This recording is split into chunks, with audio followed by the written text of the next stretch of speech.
আমাদের ভোটাররা যাতে নির্বিঘ্নে উইদাউট এনি হ্যাসেল কারোর জন্য যাতে কোনো ধরনের কষ্ট না হয়, আমরা বুথের সংখ্যাও বাড়ানোর সিদ্ধান্ত নিয়েছি।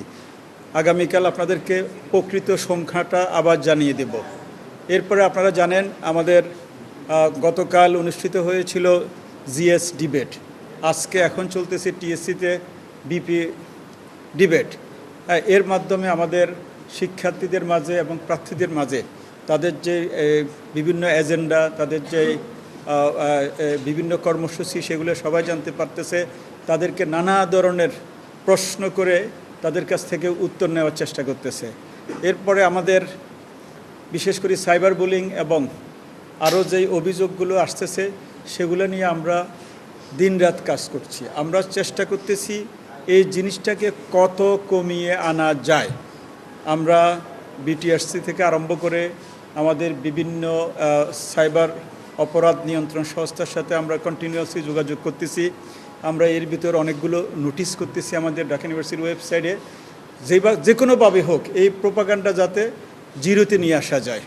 আমরা এখন পর্যন্ত কোনো ধরনের চাপে নাই। আমরা আসলে কাজ নিয়ে আমরা অনেক ব্যস্ত। আজকে জানেন আমাদের এই কাজগুলো শেষ করতে আমাদের হিমশিম খাইতে হচ্ছে। এর ভিতর ধরেন নানা ধরনের না, আমরা কোনো ধরনের সেরকম কোনো চাপে নাই। আমাদের কাজের চাপ বেশি, আমরা কাজগুলো করতেছি। আপনারা দেখতেছেন আমাদের ব্যালটগুলো রেডি হচ্ছে, আমাদের বিভিন্ন বুথগুলো রেডি হচ্ছে, আমাদের বিভিন্ন যেই কেন্দ্র ওয়াইজ সেগুলোকে ডিস্ট্রিবিউট করার জন্য কাজ চলছে। সিসিটিভি ক্যামেরা আমরা স্থাপন করার জন্য ব্যবস্থা করতেছি।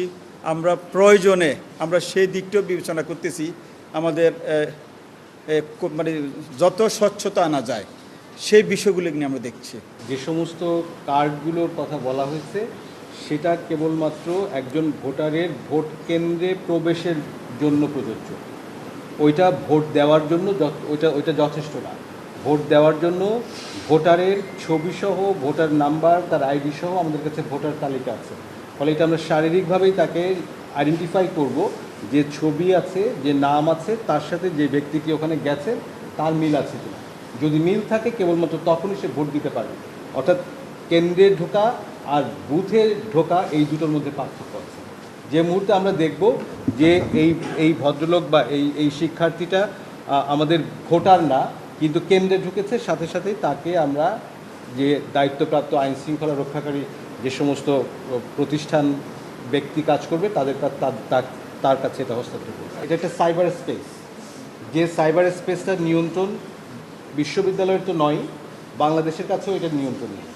কিন্তু আমরা দেখছি যে যারা আমাদের প্রার্থী, যারা আমাদের শিক্ষার্থী এবং এই নির্বাচন কার্যক্রমকে ব্যাহত করতে পারে, এইরকম যে সমস্ত সাইবার স্পেসের যে সমস্ত পেজ কিংবা গ্রুপ আছে, সেই গ্রুপগুলোর উপরে আমরা আমাদের প্রচলিত আইনে, অর্থাৎ বিশ্ববিদ্যালয়ের আচরণবিধি, বিশ্ববিদ্যালয়ের আইন এবং বাংলাদেশে প্রচলিত যে সাইবার সুরক্ষা আইন আছে তার আওতায় যেগুলো পড়ছে তার ধাপে ধাপে আমরা এইগুলোর প্রয়োগ করছি।